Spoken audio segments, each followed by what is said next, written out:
Go. So, good afternoon everyone. So, we're the group 2. We're gonna report the psychoanalytic criticism. So, for the members of this group, we have Kakurangan Michael Lawrence. He will be the video photographer for this report. We have Kador Catherine. Next one, Galiato Karen Joy.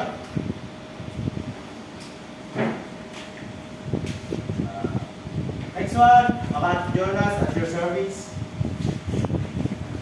Next one, Relo Abigail. Next, Solis Oliver. Next, Benjamin Dusty. And for the last one, Yardi Danica. So, for the table of contents, first we have the introduction. Second, historical background. Third, opponents. Fourth, basic tenets and principles. Fifth, guide questions. And sixth, application in literary text. So first, this is defined by psychoanalytic criticism. This criticism or approach that analyzes the text through the lens of psychological theory, exploring the character's motivation, behavior, and the author's psychological influence. So, meaning to say, psychoanalytic theory analyzes the text by using the psychological theory. When we say psychological theory, it will be involved. For example, Sigmund Freud's psychoanalysis, which is the ego or the superego. Also, analyzing the character's motivation, their behaviors. What is the reason why why the character has the behavior like that? And also, author's psychological influence. If the author has a psychological experience that will be input at the text. Next. So, okay. So psychoanalytic criticism focuses mainly on the four things. So number one is the mind of the author, the mind of the characters, the mind of the audience, and the text itself. So number one is the mind of the author. So according to Freudian critics, the author's mind is metaphorically a machine that changes or shapes our perspective. And as we all know, a mind of an author is a sanctuary of emotion, a sanctuary where emotions are woven into words. So sa madaling salita, pinapasok natin yung isip ng author when we are analyzing a literary text using psychological theory. So, ibig sabihin ba nito, kailangan natin kilalanin yung author or kailangan natin i-review yung biographical background niya. So, sasagutin po natin yan sa mga susunod na slides. But for now, let's move on to the mind of the characters. Although fictional, it still boils down to the concept of significant human experience. Okay. So, in order to determine the intention of the work, we have to know the motivation of the characters or what drove them to do a certain action. Because even a minor action or a line can lead us to the heart of the story. The next is the mind of the audience.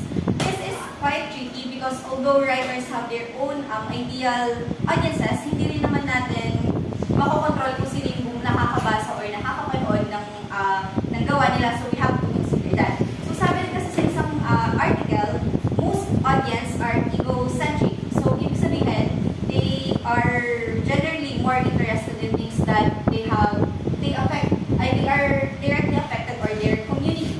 So, paano natin malalaman yon? Through reader response. Then, lastly is the text. So, dito po, ina-analyze yung symbolic choices made by the author that are used in the text.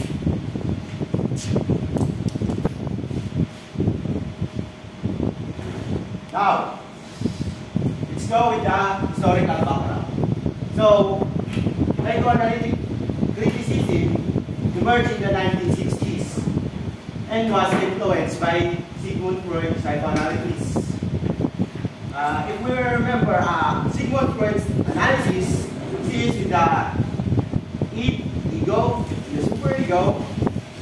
also his theory of Oedipus and Electra lights. So, meaning to say, the psychoanalytic was not formed but just influenced by Freud's psychoanalysis. And in early late century, critics began to apply Freudian concepts to analyze and interpret those literary works. So, next.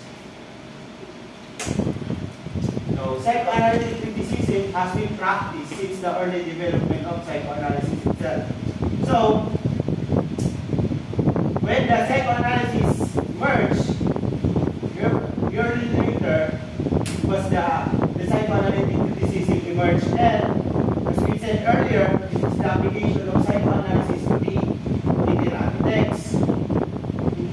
Psychoanalytic criticism, we analyze those characters, the events, or even the author and their psychological behavior. What are their unconscious desires?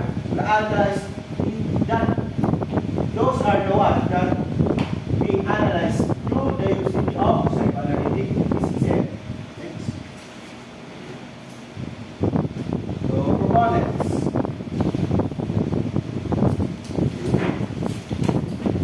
So, the proponents. Sigmund Freud, father of psychoanalysis and one of the proponents of psychoanalytic theory. So, it is also known as the Freudian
are there and they fall into symbols. What do these repressed symbols, desires, or fears suggest about the author? Given their backgrounds, how plausible is the character's behavior? Are there theories of truth or other psychologies applicable to this work? To what degree? Do any of the characters correspond to the parts of the tripartite self, the ego, ID, and superego? What roles do psychological disorders and dreams play in this story? Are the characters recognizable psychological types? How might a psychological approach account for different responses in female and male readers? How does the work reflect the writer's personal psychology? By asking this and similar question, a psychoanalytic treatise can delve into the underlying psychological layers of text and offer interpretation that consider the unconscious motivations, conflict, and symbolic meaning at play. This approach can provide insights into the richness and complexity of human psyche as reflected in literature, art, and other forms of creative expression. Basic tenets and principles. Dito po hindi kami nakahanap ng maraming material, but we provided the most important concepts and rules in writing psychoanalytic criticism. So, first, we must understand that Freud believed that unconscious is a determinant of action. Naniniwala siya na tayong mga tao daw ay we are motivated by our unconscious desire. So, nag-present siya ng tatlong levels of consciousness. Number one is the conscious mind, the pre-conscious mind, and the unconscious mind. The conscious mind, this describes everything we are aware of. So, we have the responsibility to mentally process it. Number two is the pre-conscious mind. So, this describes the greatest area of our memory. And then the unconscious mind naman, this describes the feeling and emotions and the thoughts that are not included in our conscious and pre-conscious mind. The next po is analyze the author's life. Ito yung tinutukoy po kanina sa unang mga slide. So, magbibigyan ko ng example. Si Maria Bonaparte, sinaipo-analyze niya yung life and works ni Edgar Allan Poe. At doon niya na-discover na yung mga fiction and poetry ni Poe ay it is driven by his desire to be reunited with his dead mother na namatay noong 3 years old pa lamang siya. So dito, we can realize that life is a powerful tool for inspiration.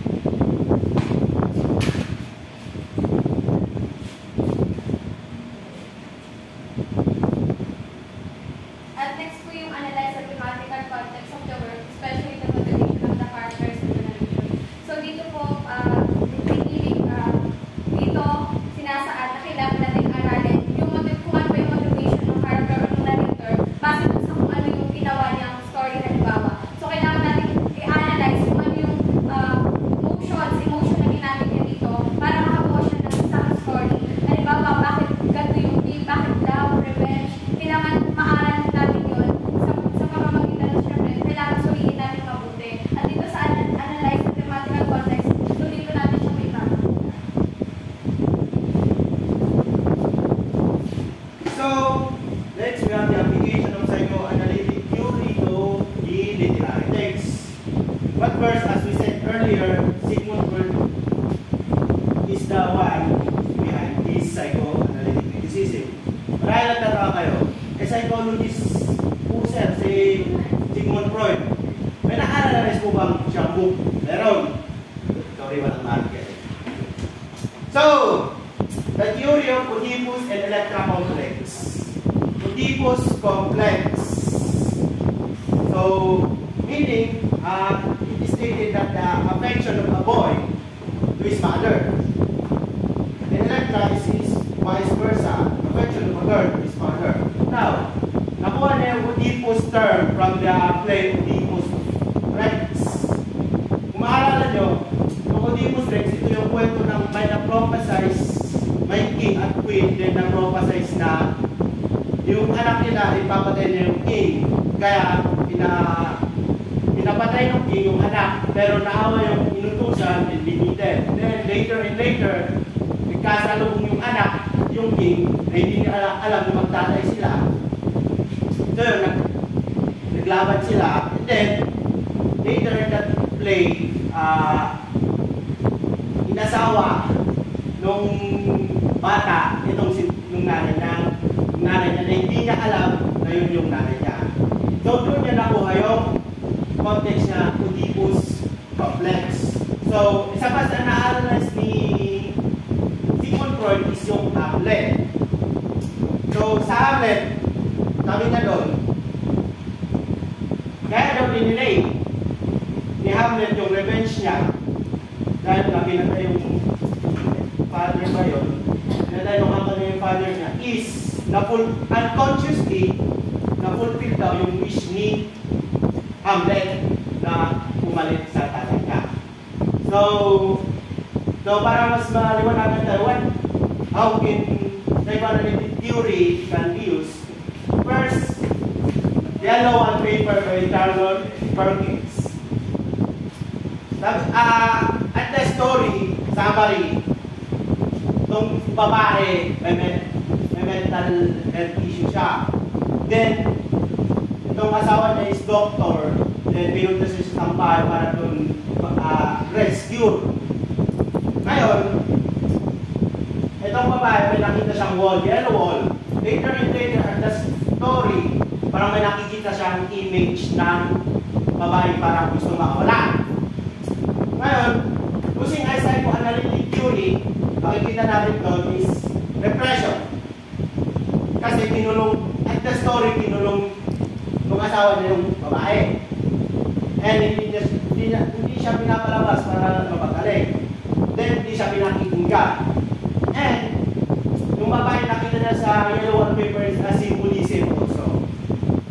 Unconsciously, parang yun yung design niya makalabas doon sa doon sa pagkakakulong niya. Kasi ang parang using psychoanalytic theory, parang tinulong yung babae. Kasi nga, doon nga, rescue yung teka doon ng doktor. And then, doon nga, yun yung unconscious design niya na makawala, na makalabas. Yung babae nakita niya doon sa yellow wallpaper na parang gustong pumalat na labas. And then, first, the birthmark. So, ito naman, scientist to. Ito ngayon si scientist, nasawa siya. Tapos may birthmark siya dito sa bisngit. Ngayon gusto mong scientist na matanggal ito. Pero ayaw niya. Then later, nababae niya yung babae. So, later, natanggal din naman, pero namatay yung babae. Psychoanalysis theory. Makikita, we can see that the scientist was obsessed in the perfection. The perfection that dapat walang marka yung asawa niya. Dapat perfect model. Ito na makikita natin dun sa birthmark. Saan ba? By A.T.A. Hoffman. Ito naman, may character dito, may trauma siya. Past traumas. Kasi itong sandbag, parang imaginary friend nito nung bata. Na kung kwenta nung may trauma siya. And then, isa pa dito is castration anxiety. Kita natin, which is defined by Sigmund Freud as the fear of losing your genitals. So, makikita natin dito sa sandbag. So, dito, trauma and castration anxiety. Dito is the obsession of perfection or perfectionist. Sabihin na natin perfectionist. Dito sa yellow wallpaper, the repression and the unconscious desire ng babae na lumabas. Then, Rose for Emily. So, dito, sa Rose for Emily, ito yung kwento ni Emily. So, ito, nung namatay yung tatay niya, and then, merong, nakita nilang parang may kasama siya, until the end, namatay Emily, may nakitang bakal. Ngayon, if we analyze Emily pass, namatay yung tatay niya, pero ayaw niyang tanggapin. Denial, yung Sigmund Freud's analysis. And then, loneliness also, kasi malungkot siya, in the fear na nangibabaw kay Emily. Napaka-kaya din sa kanya kung nangyari in the past. So, parang trauma in the past. So, another one, Young Goodman Brown. So, ito naman, itong Young Goodman Brown, ito yung story na, kumbaga, nagpaalam siya sa asawa niya, ano may pupuntahan, and then, makita niya yung parang demonyo yung kasama niya dun sa gubat. And then, ito na ako dito. Basta, ang one dito is, the main character, may struggle siya between the good and evil in inner. So, my inner struggle, yung si Mr. Rock, yung main character dito sa story. How he shift the personality of good, yung perspective to good, into evil. So, ayun nga, marami pang story na, as we analyze the story, hindi lang hindi lang porket kasama to sa application ng psychoanalytic criticism is ma-analyze lang to using psychoanalytic criticism. Kumbaga, isang criticism lang siya para will be used to analyze this story. So, kasi dito sa yellow wallpaper, pwede siyang ma-analyze in sociological analysis. Ayun na. And then, that's all for the reporting. Written report sa kanila lang, sir. May magbabay tayo kay sir. Bye, sir! Thank you po. Sir, ang init, sir.